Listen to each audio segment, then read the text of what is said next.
मुंबईसारख्या महानगरात मोठ्या पगाराची नोकरी, प्रतिष्ठित कंपनी आणि उज्ज्वल करिअर असतानाही अनेकांना तणावपूर्ण जीवनशैलीचा सामना करावा लागतो. अशीच कहाणी आहे 31 वर्षीय डिजिटल मार्केटिंग तज्ज्ञ प्राजक्ता देशमुख यांची.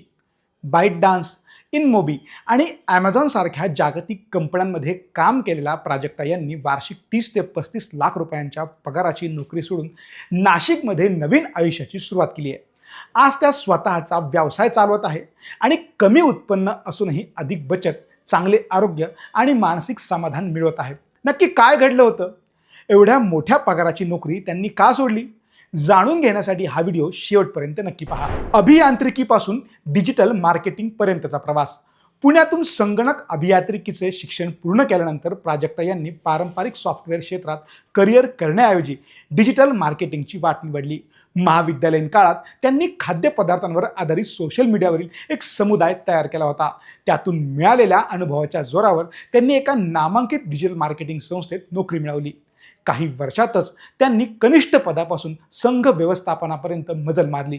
त्यानंतर त्यांनी बाईट डान्समध्ये प्रवेश केला. भारतात बाईट डान्सच्या सेवा बंद झाल्यानंतर त्यांना नोकरी गमवावी लागली. पुढे त्यांनी इनमोबीमध्ये काम केले आणि नंतर ॲमेझॉनच्या जाहिरात विभागात महत्त्वाची जबाबदारी सांभाळली.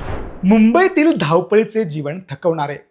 ॲमेझॉनमधील काम आवडत असले तरी मुंबईतील जीवनशैली प्राजक्ता यांच्यासाठी दिवसेंदिवस अधिक थकवणारी ठरत होती.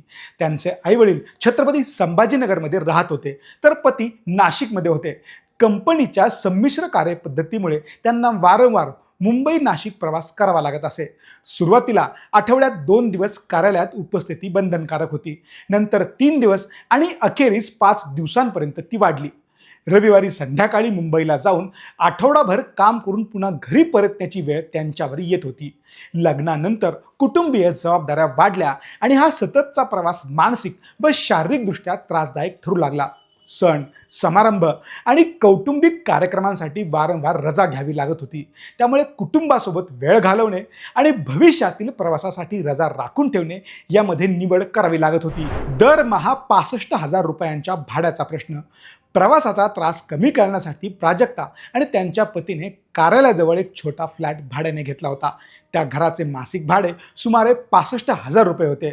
उत्पन्न चांगले असले तरी खर्च आणि बचतीचा हिशोब करताना या खर्चाचे औचित्य त्यांना पटेनासे झाले. त्यावेळी प्राजक्ता यांचा वार्षिक पगार 30 ते 35 लाख रुपये होता, तर त्यांच्या पतीचेही जवळपास तेवढेच उत्पन्न होते.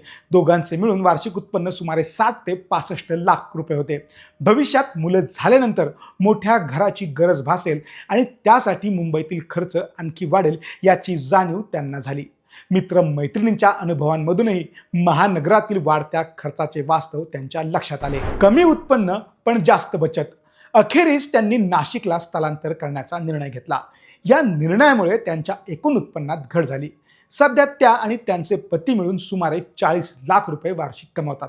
मात्र उत्पन्न कमी झाले असले तरी आर्थिक स्थिती अधिक मजबूत झाल्याचं त्या सांगतात. कुटुंबासोबत राहत असल्यामुळे घर भाड्याचा मोठा खर्च वाचला.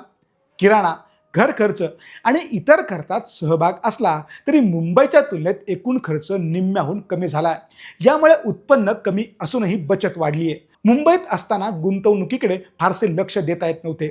सार्वजनिक भविष्य निर्वाह निधी, अधूनमधून प्रवास आणि सोन्यातील गुंतवणूक एवढ्यावरच काय तो भर होता. नाशिकमध्ये आल्यानंतर त्यांनी नियमित गुंतवणूक योजना सुरू केल्या. मासिक गुंतवणूक योजना स्वीकारल्या. आर्थिक साक्षरतेसाठी अभ्यासक्रम केले आणि दीर्घकालीन आर्थिक नियोजनाला सुरुवात केली. आरोग्य आणि मानसिक स्वास्थ्यात मोठा बदल. प्राजक्ता यांना PCOSची समस्या आहे. मुंबईतील धावपळ, प्रवास आणि कार्यालयीन तणावामुळे आरोग्याकडे लक्ष देणे कठीण जात होते. नाशिकमध्ये आल्यानंतर त्यांनी नियमित व्यायाम, क्रीडा आणि आरोग्यदायी जीवनशैली स्वीकारली आहे. त्या नियमितपणे व्यायामशाळेत जातात, पिकल बॉल खेळतात आणि झोप, फिटनेसकडे विशेष लक्ष देतात. त्यांच्या मते कामाचा तणावही मोठ्या प्रमाणात कमी झाला आहे.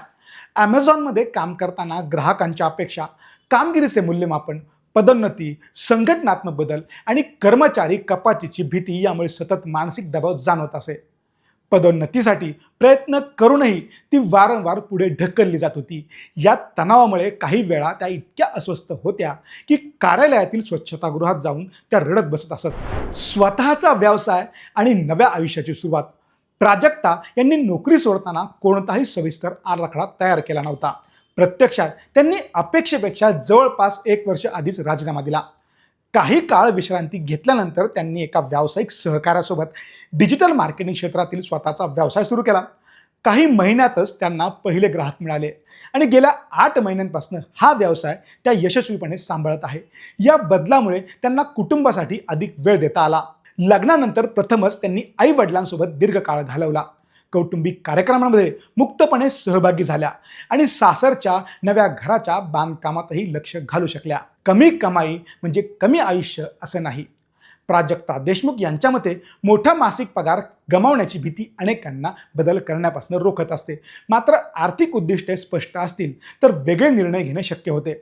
त्यांच्या शब्दात संधी नेहमी मिळतच राहतात. लोकांना सर्वात जास्त भीती असते ते नियमित पगार बंद होण्याची.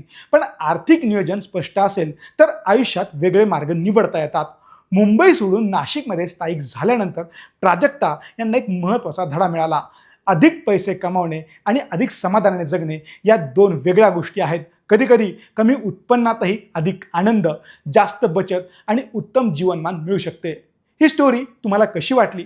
आयुष्यात प्रायोरिटी ठरल्या की गोष्टी सोप्या आणि आनंददायी होतात. तुम्हाला काय वाटतं? कॉमेंट करून नक्की सांगा.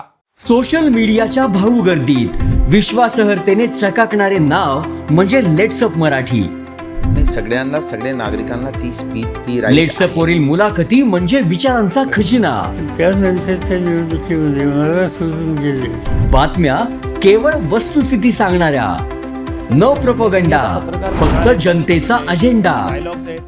क्योंकि आने वाला कल जाने वाला है, जाने वाला कल आने वाला है. राजकारण, मनोरंजन असो की क्रीडा क्षेत्र, महाराष्ट्राची स्पंदने संवेदनशीलतेने टिपणारे माध्यम म्हणजे लेट्सअप मराठी. जगासोबत एक पाऊल पुढे राहण्यासाठी लेट्सअपचे ॲप, सोशल मीडिया आणि वेबसाईट सोबत कनेक्टेड रहा.